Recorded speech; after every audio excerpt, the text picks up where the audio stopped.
Kisah 25 Nabi dan Rasul. Nabi Adam alaihi salam. Setelah Allah subhanahu wa ta'ala menciptakan bumi dengan gunung-gunungnya, laut-lautannya dan tumbuh-tumbuhannya, menciptakan langit dengan mataharinya, bulan dan bintang-bintangnya yang bergemerlapan, menciptakan malaikat-malaikatnya ialah sejenis makhluk halus yang diciptakan untuk beribadah menjadi perantara antara Zat yang Maha Kuasa dengan hamba-hamba terutama para rasul dan nabinya. Maka tibalah kehendak Allah subhanahu wa ta'ala untuk menciptakan sejenis makhluk lain yang akan menghuni dan mengisi bumi, memeliharanya, menikmati tumbuh-tumbuhannya, mengelola kekayaan yang terpendam di dalamnya dan berkembang biak turun-temurun, waris mewarisi sepanjang masa yang telah ditakdirkan baginya. Kekhawatiran para malaikat. Para malaikat ketika diberitahukan oleh Allah subhanahu wa ta'ala akan kehendaknya menciptakan makhluk lain itu, mereka khawatir kalau kehendak Allah menciptakan makhluk yang lain itu, disebabkan kecuaian atau kelalaian mereka dalam ibadah dan menjalankan tugas, atau karena pelanggaran yang mereka lakukan tanpa disadari. Berkata mereka kepada Allah subhanahu wa ta'ala, "Wahai Tuhan kami, buat apa Tuhan menciptakan makhluk lain selain kami? Padahal kami selalu bertasbih, bertahmid, melakukan ibadah dan mengagungkan nama-Mu tanpa henti-hentinya. Sedang makhluk yang Tuhan akan ciptakan dan turunkan ke bumi itu, nescaya akan bertengkar satu dengan lain, akan saling bunuh-membunuh, berebutan menguasai kekayaan alam yang terlihat di atasnya dan terpendam di dalamnya, sehingga akan terjadilah kerusakan dan kehancuran di atas bumi yang Tuhan ciptakan itu." Allah berfirman, menghilangkan kekhawatiran para malaikat itu, "Aku mengetahui apa yang kamu tidak ketahui, dan aku sendirilah yang mengetahui hikmat penguasaan Bani Adam atas bumiku. Bila aku telah menciptakannya dan meniupkan roh kepadanya, bersujudlah kamu di hadapan makhluk baru itu sebagai penghormatan dan bukan sebagai sujud ibadah, karena Allah SWT melarang hambanya beribadah kepada sesama makhluknya." Kemudian diciptakanlah Adam oleh Allah SWT dari segumpal tanah liat, kering dan lumpur hitam yang berbentuk. Setelah disempurnakan bentuknya, ditiupkanlah roh ciptaan Tuhan ke dalamnya dan berdirilah ia tegak menjadi manusia yang sempurna. Iblis membangkang dan enggan mematuhi perintah Allah seperti para malaikat yang lain, yang segera bersujud di hadapan Adam sebagai penghormatan bagi makhluk Allah yang akan diberi amanat menguasai bumi dengan segala apa yang hidup dan tumbuh di atasnya serta yang terpendam di dalamnya. Iblis merasa dirinya lebih mulia, lebih utama dan lebih agung dari Adam, karena ia diciptakan dari unsur api, sedang Adam dari tanah dan lumpur. Kebanggaannya dengan asal-usulnya menjadikan ia sombong dan merasa rendah untuk bersujud menghormati Adam seperti para malaikat yang lain. Walaupun diperintah oleh Allah, Tuhan bertapa kepada iblis, "Apakah yang mencegahmu sujud menghormati sesuatu yang telah aku ciptakan dengan tanganku?" Iblis menjawab, "Aku adalah lebih mulia dan lebih unggul dari dia. Engkau ciptakan aku dari api dan menciptakannya dari lumpur." Karena kesombongan, kecongkakan dan pembangkangannya melakukan sujud yang diperintah, maka Allah menghukum iblis dengan mengusir dari surga dan mengeluarkannya dari barisan malaikat dengan disertai kutukan dan laknat yang akan melekat pada dirinya hingga hari kiamat. Di samping itu ia dinyatakan sebagai penghuni neraka. Iblis dengan sombongnya menerima dengan baik hukuman Tuhan itu dan ia hanya mohon agar kepadanya diberi kesempatan untuk hidup kekal hingga hari kebangkitan kembali di hari kiamat. Allah meluluskan permohonannya dan ditangguhkanlah ia sampai hari kebangkitan.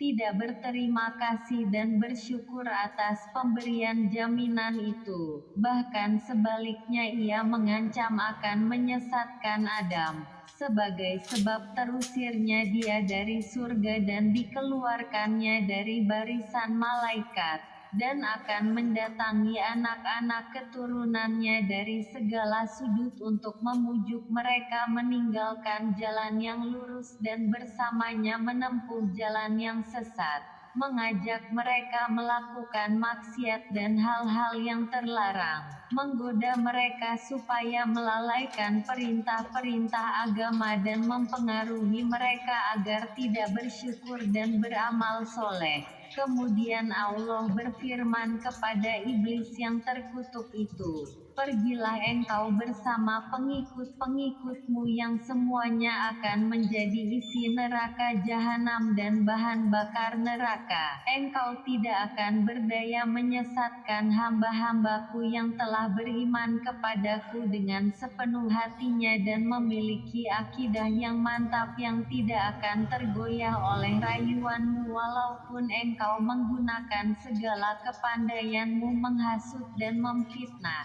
Pengetahuan Adam tentang nama-nama benda.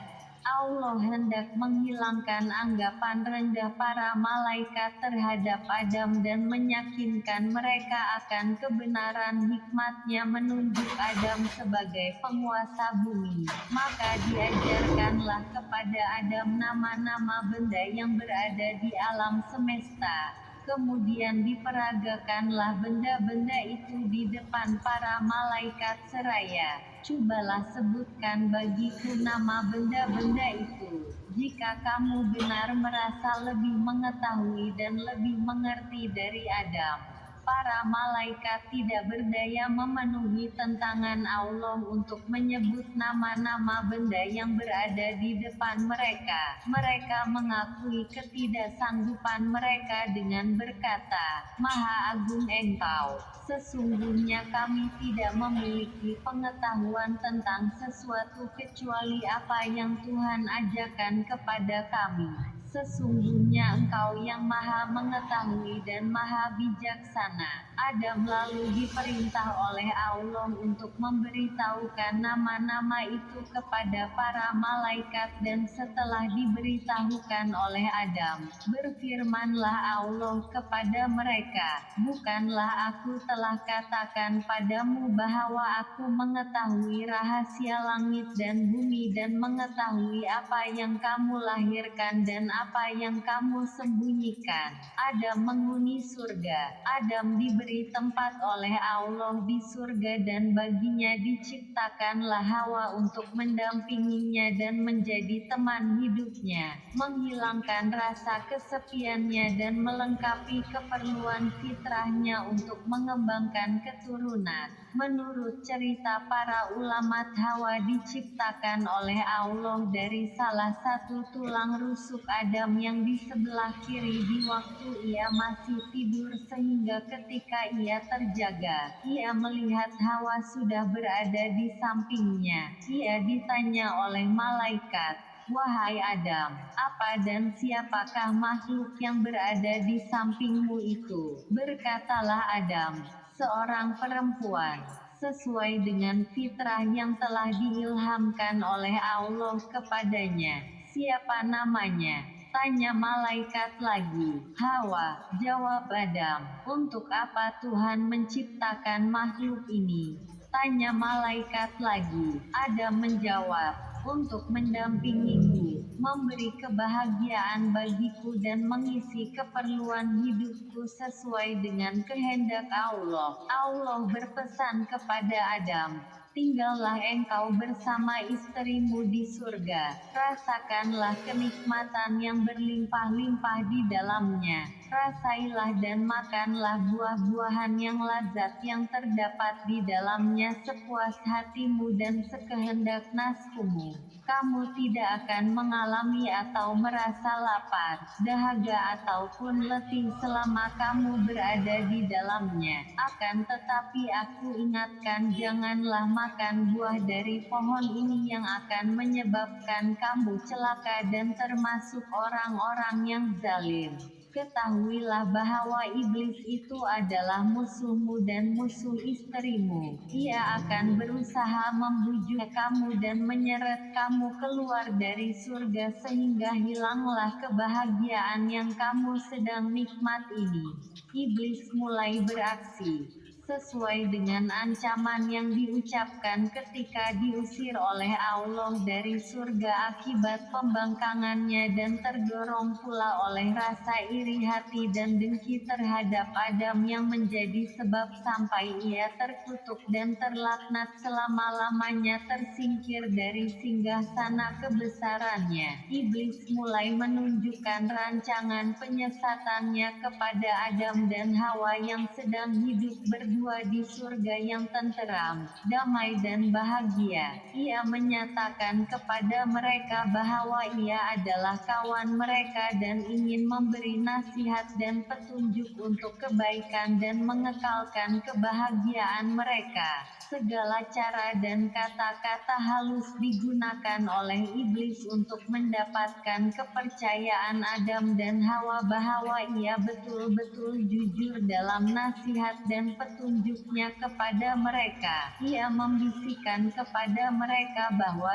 larangan Tuhan kepada mereka memakan buah-buah yang ditunjuk itu adalah karena dengan memakan buah itu mereka akan menjelma menjadi malaikat dan akan hidup kekal.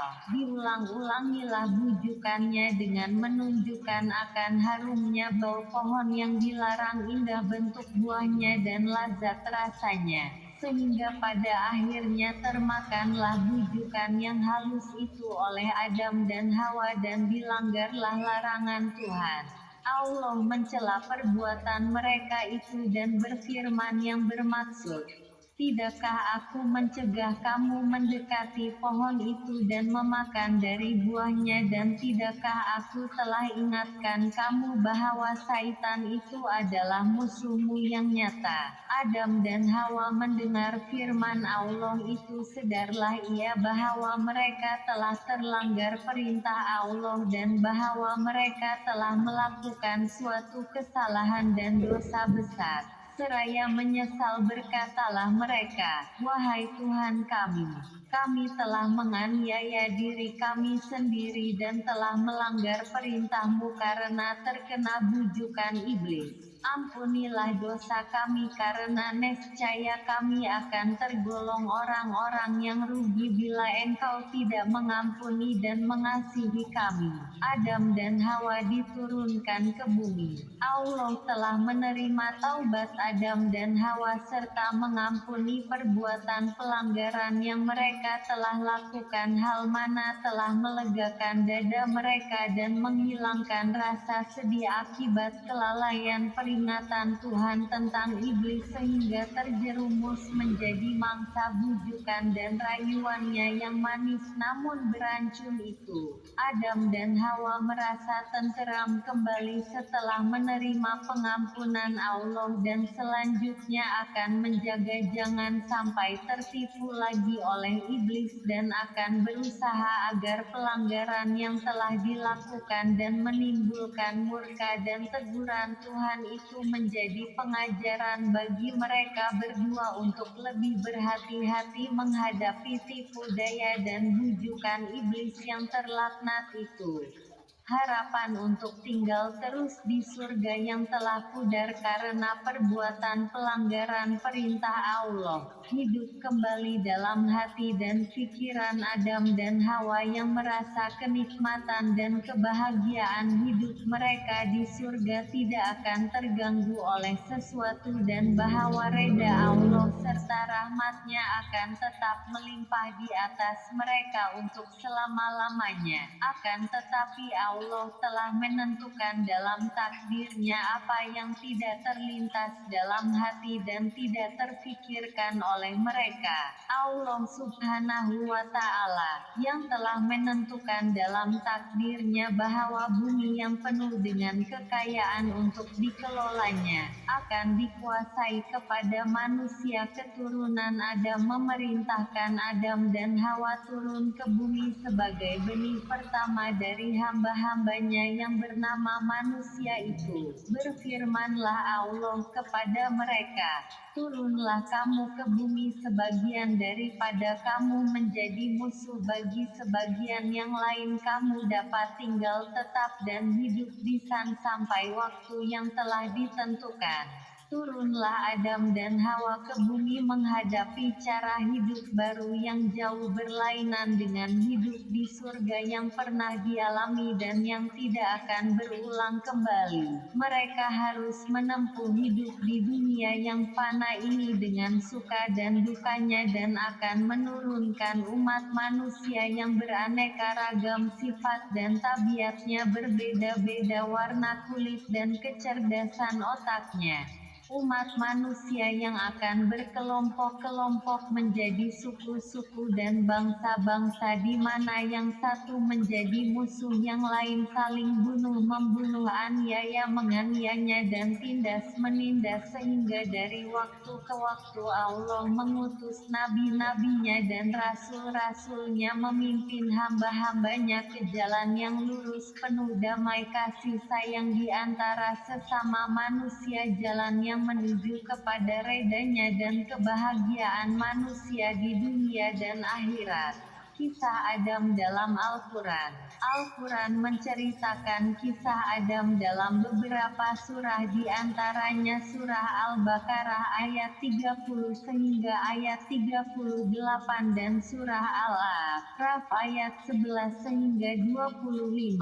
Pengajaran yang terdapat dari kisah Adam, bahwasanya hikmah yang terkandung dalam perintah-perintah dan larangan-larangan Allah dan dalam apa yang diciptakannya kadangkala tidak atau belum dapat dicapai otak manusia bahkan oleh makhluknya yang terdekat, sebagaimana telah dialami oleh para malaikat tatkala diberitahu bahwa Allah akan menciptakan manusia keturunan Adam untuk menjadi khalifahnya di bumi, sehingga mereka seakan-akan berkeberatan dan bertanya mengapa dan untuk apa Allah menciptakan jenis makhluk lain daripada mereka yang sudah patuh rajin beribadat, bertasbih, bertahmid dan mengagungkan namanya. Bahwasanya manusia walaupun ia telah dikurniakan kecerdasan berpikir dan kekuatan fisikal dan mental, ia tetap mempunyai beberapa kelemahan pada dirinya seperti sifat lalai,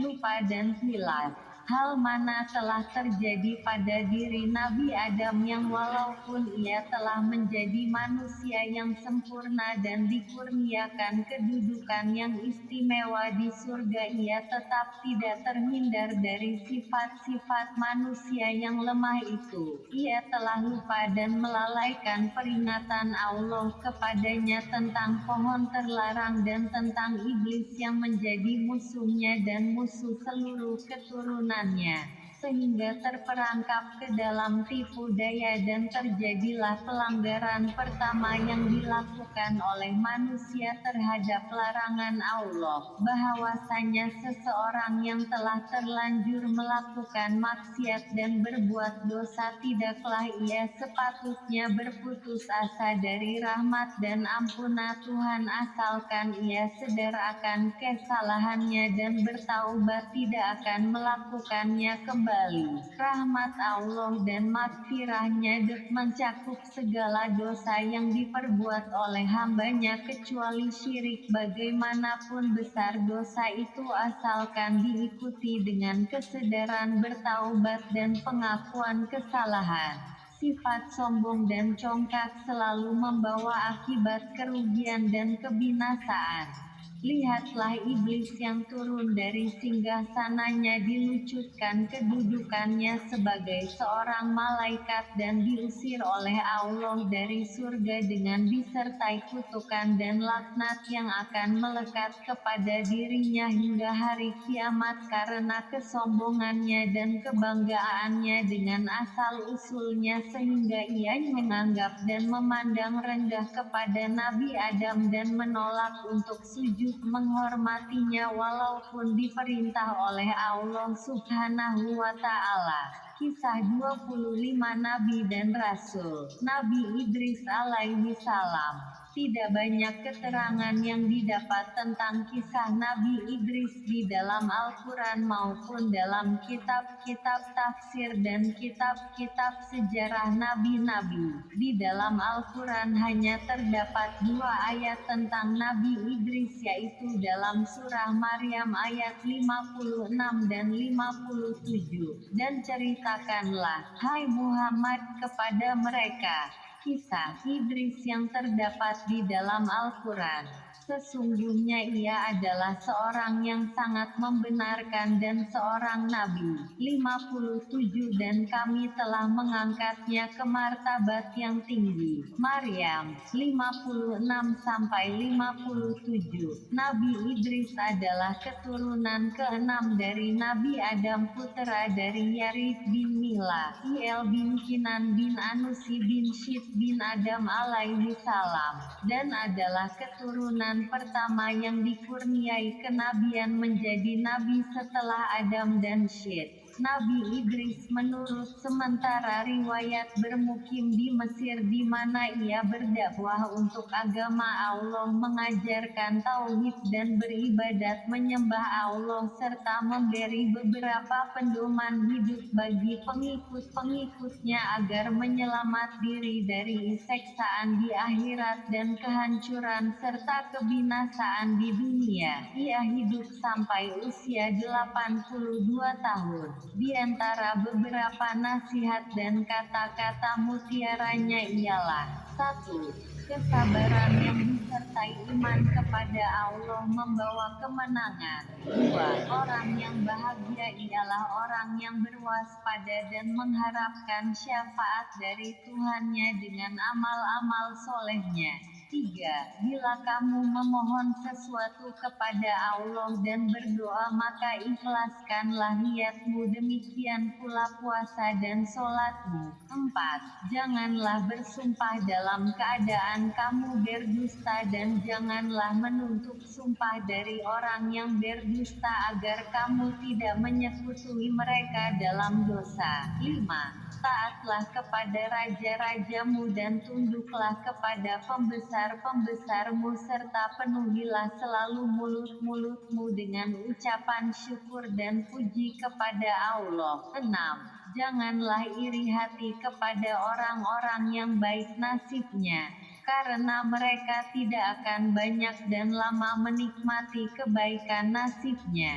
7. Barang siapa melampaui kesederhanaan tidak sesuatu pun akan memuaskannya. 8. Tanpa membagi-bagikan nikmat yang diperolehnya seorang tidak dapat bersyukur kepada Allah atas nikmat-nikmat yang diperolehnya itu. Dalam hubungan dengan firman Allah bahwa Nabi Idris diangkat ke martabat tinggi, Ibnu Abi Hatim dalam tafsirnya meriwayatkan bahwa Nabi Idris wafat tatkala berada di langit keempat dibawa oleh seorang malaikat walahu Alam bisawab. Kisah 25 Nabi dan Rasul. Nabi Nuh alaihi salam. Nabi Nuh adalah nabi keempat sesudah Adam, Syith dan Iblis dan keturunan ke-9 dari Nabi Adam. Ayahnya adalah Lamik bin Metusyali bin Idris. Dakwah Nabi Nuh kepada kaumnya. Nabi Nuh menerima wahyu kenabian dari Allah dalam masa kekosongan di antara dua rasul di mana biasanya manusia secara berangsur-angsur melupakan ajaran agama yang dibawa oleh nabi yang meninggalkan mereka dan kembali bersyirik, meninggalkan amal kebajikan, melakukan kemungkaran dan kemaksiatan di bawah pimpinan iblis. Demikianlah maka kaum Nabi Nuh tidak luput dari proses tersebut. Sehingga ketika Nabi Nuh datang di tengah-tengah mereka sedang menyembah berhala ialah patung-patung yang dibuat oleh tangan-tangan mereka sendiri, disembahnya sebagai Tuhan-Tuhan yang dapat membawa kebaikan dan manfaat serta menolak segala kesengsaraan dan kemalangan. Berhala tanda hubung berhala yang dipertuhankan dan menurut kepercayaan mereka mempunyai kekuatan dan kekuasaan gaib ke atas manusia. Itu diberinya nama-nama yang silih berganti menurut kehendak dan selera kebodohan mereka. Kadang-kadang mereka namakan berhala mereka Wat dan Suwa, kadangkala Yagut, dan bila sudah bosan digantinya dengan nama Yatub dan Nas. Nabi Nuh berdakwah kepada kaumnya yang sudah jauh tersesat oleh iblis itu, mengajak mereka meninggalkan syirik dan penyembahan berhala dan kembali kepada tauhid, menyembah Allah Tuhan sekalian alam, melakukan ajaran-ajaran agama yang diwahyukan kepadanya serta meninggalkan kemungkaran dan kemaksiatan yang diajarkan oleh syaitan dan iblis. Nabi Nuh menarik perhatian kaumnya agar melihat alam semesta yang diciptakan oleh Allah berupa langit dengan matahari, bulan dan bintang-bintang yang menghiasinya, bumi dengan kekayaan yang ada di atas dan di bawahnya, berupa tumbuh-tumbuhan dan air yang mengalir yang memberi kenikmatan hidup kepada manusia. Penggantian malam menjadi siang dan sebaliknya, yang kesemua itu menjadi bukti dan tanda nyata akan adanya keesaan Tuhan yang harus disembah dan bukan berhala-berhala yang mereka buat dengan tangan mereka sendiri. Di samping itu Nabi Nuh juga memberitakan kepada mereka bahwa akan ada ganjaran yang akan diterima oleh manusia atas segala amalannya di dunia, yaitu surga bagi amalan kebajikan dan neraka bagi segala pelanggaran terhadap perintah agama yang berupa kemungkaran dan kemaksiatan. Nabi Nuh yang dikurniakan Allah dengan sifat-sifat yang patut dimiliki oleh seorang nabi, fasih dan tegas dalam kata-katanya, bijaksana dan sabar dalam tindak tanduknya, melaksanakannya tugas risalahnya kepada kaumnya dengan penuh kesabaran dan kebijaksanaan dengan cara yang lemah lembut, mengetuk hati nurani mereka dan kadangkala dengan kata-kata yang tajam dan nada yang kasar bila menghadapi pembesar-pembesar kaumnya yang keras kepala, yang enggan menerima hujah dan dalil-dalil yang dikemukakan kepada mereka, yang tidak dapat mereka membantahnya atau mematahkannya. Akan tetapi walaupun Nabi Nuh telah berusaha sekuat tenaganya berdakwah kepada kaumnya dengan segala kebijaksanaan, kecekapan dan kesabaran, dan dalam setiap kesempatan, siang maupun malam dengan cara berbisik-bisik atau cara terang dan terbuka. Ternyata hanya sedikit sekali dari kaumnya yang menerima dakwahnya dan mengikuti ajakannya, yang menurut sementara riwayat tidak melebihi bilangan 100 orang. Mereka pun terdiri dari orang-orang yang miskin berkedudukan sosial lemah. Sedangkan orang yang kaya raya, berkedudukan tinggi dan terpandang dalam masyarakat, yang merupakan pembesar-pembesar dan penguasa-penguasa tetap membangkang. Tidak mempercayai Nabi Nuh, mengingkari dakwahnya dan sesekali tidak merelakan melepas agamanya dan kepercayaan mereka terhadap berhala-berhala mereka. Bahkan mereka berusaha dengan mengadakan persekongkolan hendak melumpuhkan dan mengagalkan usaha dakwah Nabi Nuh. Berkata mereka kepada Nabi Nuh, "Bukanlah engkau hanya seorang daripada kami dan tidak berbeda dari kami sebagai manusia biasa. Jikalau betul Allah akan mengutuskan seorang rasul yang membawa perintahnya, nescaya ia akan mengutuskan seorang malaikat yang patut kami dengarkan kata-katanya dan kami ikuti ajakannya, dan bukan manusia biasa seperti engkau hanya diikuti orang-orang rendah kedudukan sosialnya seperti para buruh petani, orang-orang yang tidak berpenghasilan, yang bagi kami mereka seperti sampah masyarakat. Pengikut-pengikutmu itu adalah orang-orang yang tidak mempunyai daya pikiran dan ketajaman otak. Mereka mengikutimu secara buta tuli tanpa memikirkan dan menimbangkan masak-masak benar atau tidaknya dakwah dan ajakanmu itu. Coba agama yang engkau bawa dan ajaran-ajaran yang engkau sadurkan kepada kami itu betul-betul benar. Nescaya kamilah dulu mengikutimu dan bukannya orang-orang yang mengemis pengikut-pengikutmu itu. Kami sebagai pemuka-pemuka masyarakat yang pandai berpikir, memiliki kecerdasan otak dan pandangan yang luas dan yang dipandang masyarakat sebagai pemimpin-pemimpinnya. Tidaklah mudah kami menerima ajakanmu dan dakwahmu. Engkau tidak mempunyai kelebihan di atas kami tentang soal-soal kemasyarakatan dan pergaulan hidup. Kami jauh lebih pandai dan lebih mengetahui darimu tentang hal itu semua.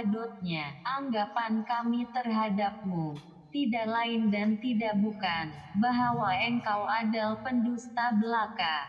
Nuh berkata, menjawab ejekan dan olok-olokan kaumnya, adakah engkau mengira bahwa aku memaksa kamu mengikuti ajaranku, atau mengira bahwa aku mempunyai kekuasaan untuk menjadikan kamu orang-orang yang beriman jika kamu tetap menolak ajakanku dan tetap membuta tuli terhadap bukti-bukti kebenaran dakwahku dan tetap mempertahankan pendirianmu yang tersesat yang diilhamkan oleh kesombongan dan kecongkakan karena kedudukan dan harta benda yang kamu miliki. Aku hanya seorang manusia yang mendep amanat dan diberi tugas oleh Allah untuk menyampaikan risalahnya kepada kamu. Jika kamu tetap berkeras kepala dan tidak mau kembali ke jalan yang benar dan menerima agama Allah yang diutuskannya kepadaku, maka terserahlah kepada Allah untuk menentukan hukumannya dan ganjarannya ke atas diri kamu. Aku hanya pesuruh dan rasulnya yang diperintah untuk menyampaikan amanatnya kepada hamba-hambanya. Dialah yang berkuasa memberi hidayah kepadamu dan mengampuni dosamu atau menurunkan azab dan seksaannya di atas kamu sekalian jika ia kehendaki. Dialah pula yang berkuasa menurunkan seksa dan azabnya di dunia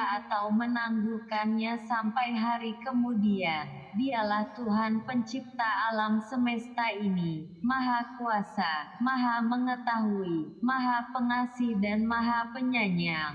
Kaum Nuh mengemukakan syarat dengan berkata, "Wahai Nuh, jika engkau menghendaki kami mengikutimu dan memberi sokongan dan semangat kepada kamu dan kepada agama yang engkau bawa, maka jauhkanlah para pengikutmu yang terdiri dari orang-orang petani, buruh dan hamba-hamba sahaya itu. Usirlah mereka dari pengaulanmu karena kami tidak bergaul dengan mereka, duduk berdampingan dengan mereka, mengikut cara hidup mereka dan bergabung dengan mereka dalam suatu agama dan kepercayaan.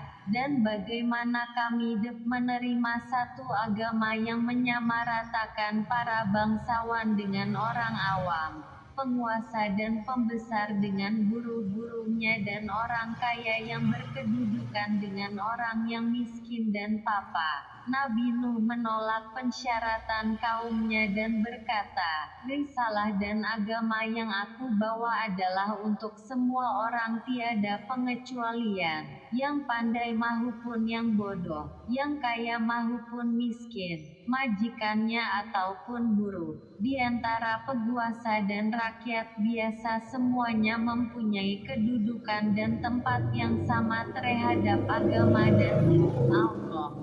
Andai kata aku memenuhi pensyaratan kamu dan meluluskan keinginanmu menyingkirkan para pengikutku yang setia itu, maka siapakah yang kuharapkan akan meneruskan dakwahku kepada orang ramai, dan bagaimana aku sampai hati menjauhkan darku orang-orang yang telah beriman dan menerima dakwahku dengan penuh keyakinan dan keikhlasan dikala kamu menolaknya serta mengingkarinya, orang-orang yang telah membantuku dalam tugasku dikala kamu menghalangi usahaku dan merintangi dakwahku. Dan bagaimanakah aku mempertanggungjawabkan tindakan pengusiranku kepada mereka terhadap Allah bila mereka mengadu bahwa aku telah membalas kesetiaan dan ketaatan mereka dengan sebaliknya semata-mata untuk memenuhi permintaanmu dan tunduk kepada pensyaratanmu yang tidak wajar dan tidak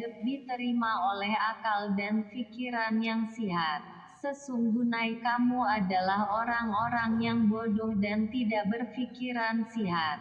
Pada akhirnya, karena merasa tidak berdaya lagi mengingkari kebenaran kata-kata Nabi Nuh dan merasa kehabisan alasan dan hujah untuk melanjutkan dialog dengan beliau, maka berkatalah mereka, "Wahai Nabi Nuh, kita telah banyak bermujadalah dan berdebat dan cukup berdialog serta mendengar dakwahmu yang sudah menjemukan itu. Kami tetap tidak akan mengikutimu dan tidak akan sesekali melepaskan kepercayaan dan adat istiadat kami, sehingga tidak ada gunanya lagi engkau mengulang-ulangi dakwah dan ajakanmu dan bertegang lidah dengan kami. Datangkanlah apa yang engkau benar-benar orang yang menepati janji dan kata-katanya. Kami ingin melihat kebenaran kata-katamu dan ancamanmu dalam kenyataan. Karena kami masih tetap belum mempercayaimu dan tetap meragukan dakwahmu." Nabi Nuh berputus asa dari kaumnya.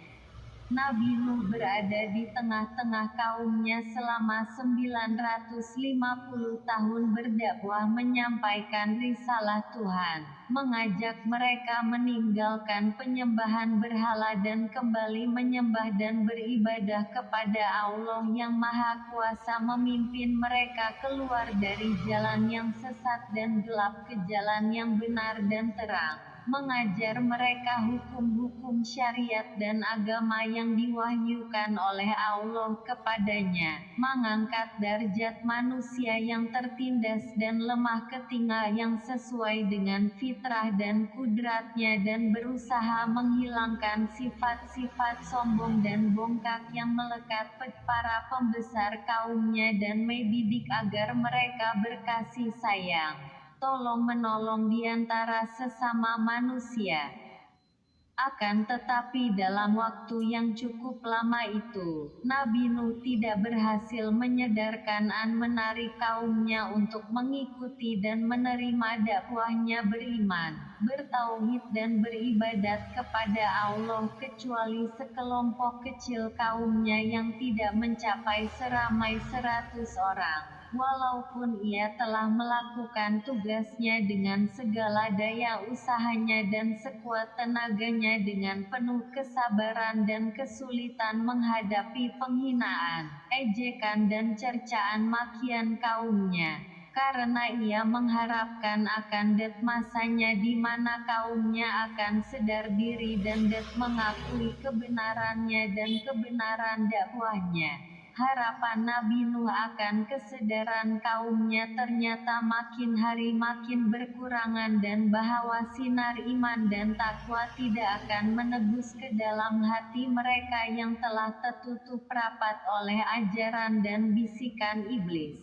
Hal mana Nabi Nuh berupa berfirman Allah yang bermaksud, sesungguhnya tidak akan seorang dari kaumnya mengikutimu dan beriman kecuali mereka yang telah mengikutimu dan beriman lebih dahulu. Maka janganlah engkau bersedih hati karena apa yang mereka perbuatkan. Dengan penegasan firman Allah itu, lenyaplah sisa harapan Nabi Nuh dari kaumnya dan habislah kesabarannya. Ia memohon kepada Allah agar menurunkan azabnya di atas kaumnya yang berkepala batu seraya berseru, "Ya Allah, janganlah engkau biarkan seorang pun dari orang-orang kafir itu hidup dan tinggal di atas bumi ini.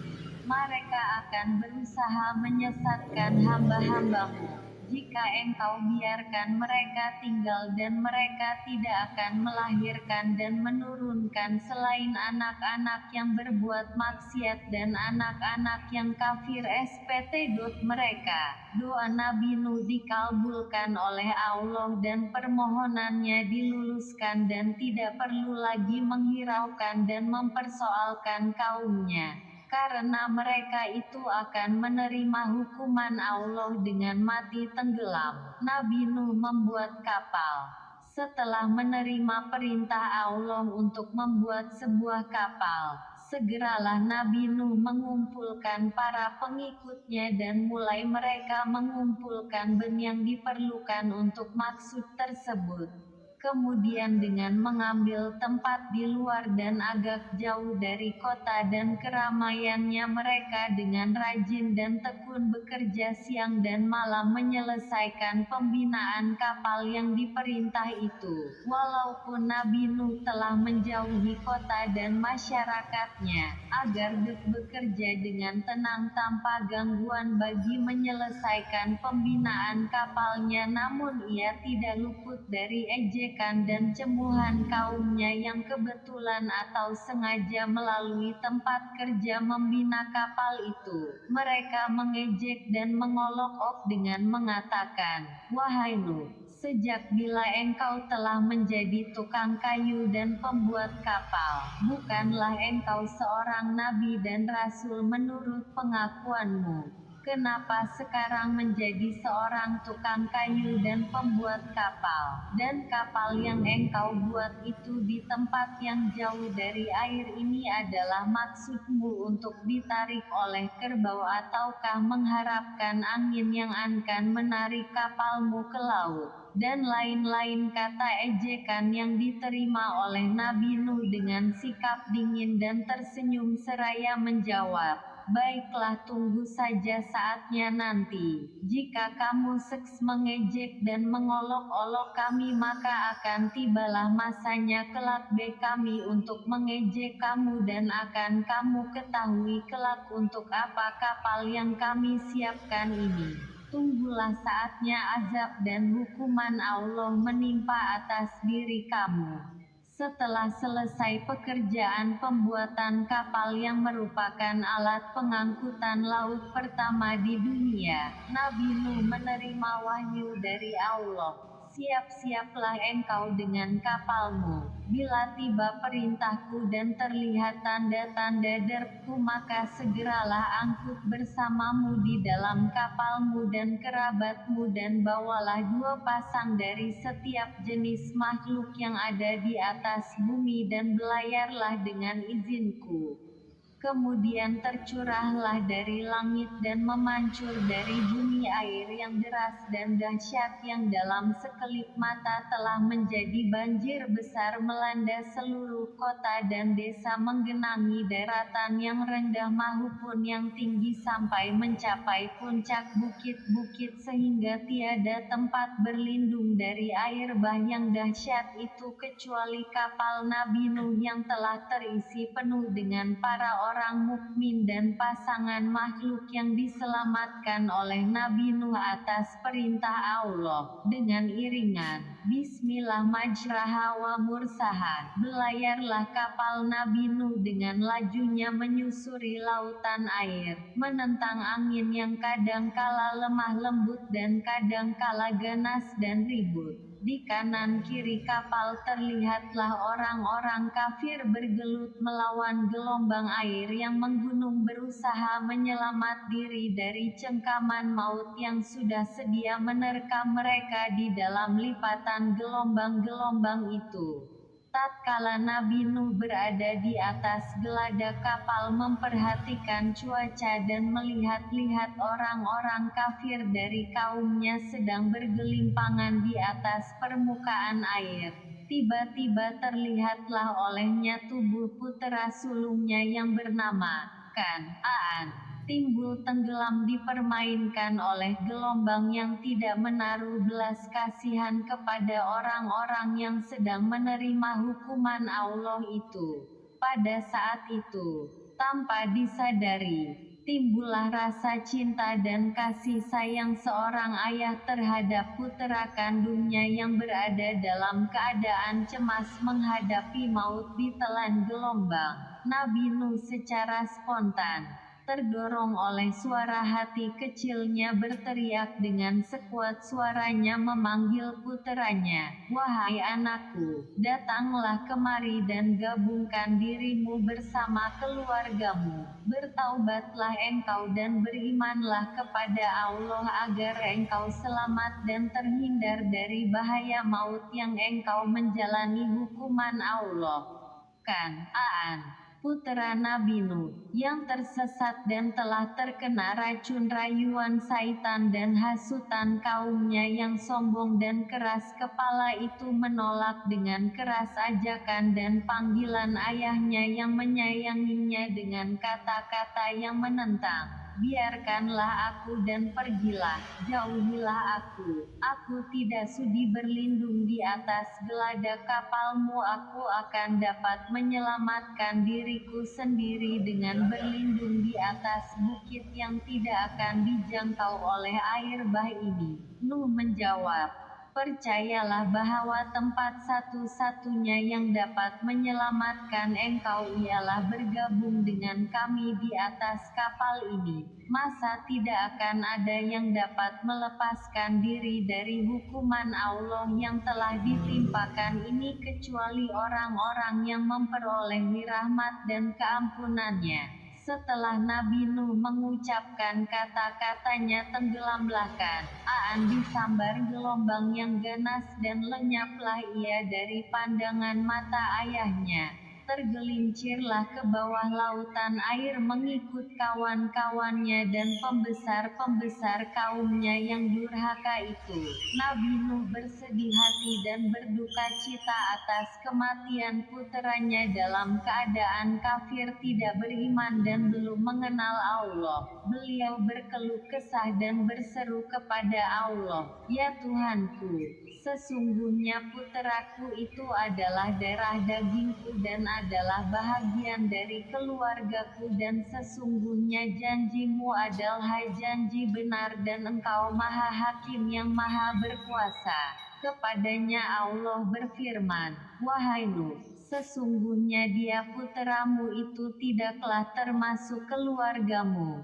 karena ia telah menyimpang dari ajaranmu, melanggar perintahmu, menolak dakwahmu dan mengikuti jejak orang-orang yang kafir dari kaummu. Coretlah namanya dari daftar keluargamu. Hanya mereka yang telah menerima dakwahmu, mengikuti jalanmu dan beriman kepadaku, engkau masukkan dan golongkan ke dalam barisan keluargamu yang telah aku janjikan perlindungannya dan terjamin keselamatan jiwanya. Adapun orang-orang yang mengingkari risalahmu, mendustakan dakwahmu dan telah mengikuti hawa nafsunya dan tuntutan iblis, pastilah mereka akan binasa menjalani hukuman yang telah aku tentukan walau mereka berada di puncak gunung. Maka janganlah engkau sesekali menanyakan tentang sesuatu yang engkau belum ketahui. Aku ingatkan, janganlah engkau sampai tergolong ke dalam golongan orang-orang yang bodoh. Nabi Nuh segera setelah menerima teguran dari Allah bahwa cinta kasih sayangnya kepada anaknya telah menjadikan ia lupa akan janji dan ancaman Allah terhadap orang-orang kafir termasuk puteranya sendiri. Ia sadar bahwa ia tersesat saat ia memanggil puteranya untuk menyelamatkannya dari bencana banjir yang didorong oleh perasaan naluri darah yang menghubungkannya dengan puteranya, padahal sepatutnya cinta dan taat kepada Allah harus mendahului cinta kepada keluarga dan harta benda. Ia sangat sesalkan kelalaian dan kealpaannya itu dan menghadap kepada Allah memohon ampun dan maghfirahnya dengan berseru, "Ya Tuhanku, aku berlindung kepadamu dari godaan syaitan yang terlaknat. Ampunilah kelalaian dan kealpaanku sehingga aku menanyakan sesuatu yang aku tidak mengetahuinya. Ya Tuhanku, bila engkau tidak memberi ampun dan maghfirah serta menurunkan rahmat bagiku, nescaya aku menjadi orang yang rugi." Setelah air bah itu mencapai puncak keganasannya dan habis, binasalah kaum Nuh yang kafir dan zalim sesuai dengan kehendak dan hukum Allah. Surutlah lautan air diserap bumi, kemudian bertambatlah kapal Nuh di atas bukit Judie dengan iringan perintah Allah kepada Nabi Nuh. Turunlah wahai Nuh ke darat, engkau dan para mukmin yang menyertaimu dengan selamat, dilimpahi barakah dan inayah dari sisiku bagimu dan bagi umat yang menyertaimu. Kisah Nabi Nuh dalam Al-Quran.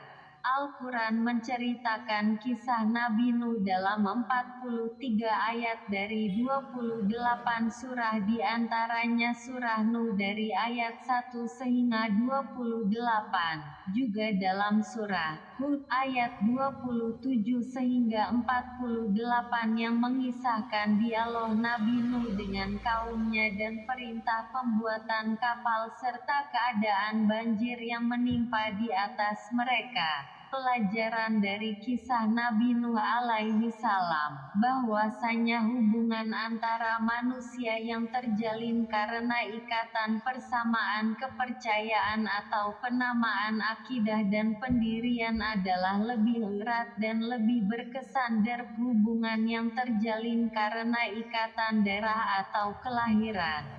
Aan yang walaupun ia adalah anak kandung Nabi Nuh, oleh Allah Subhanahu wa Ta'ala dikeluarkan dari bilangan keluarga ayahnya karena ia menganut kepercayaan dan agama berlainan dengan apa yang dianut dan didakwahkan oleh ayahnya sendiri. Bahkan ia berada di pihak yang memusuhi dan menentangnya. Maka dalam pengertian inilah dapat difahami firman Allah dalam Al-Quran yang bermaksud, sesungguhnya para mukmin itu adalah bersaudara. Demikian pula hadis Rasulullah Shallallahu Alaihi Wasallam yang bermaksud, Tidaklah sempurna iman seseorang kecuali jika ia menyintai saudaranya yang beriman sebagaimana ia menyintai dirinya sendiri. Juga peribahasa yang berbunyi, ada kalanya engkau memperoleh seorang saudara yang tidak dilahirkan oleh ibumu.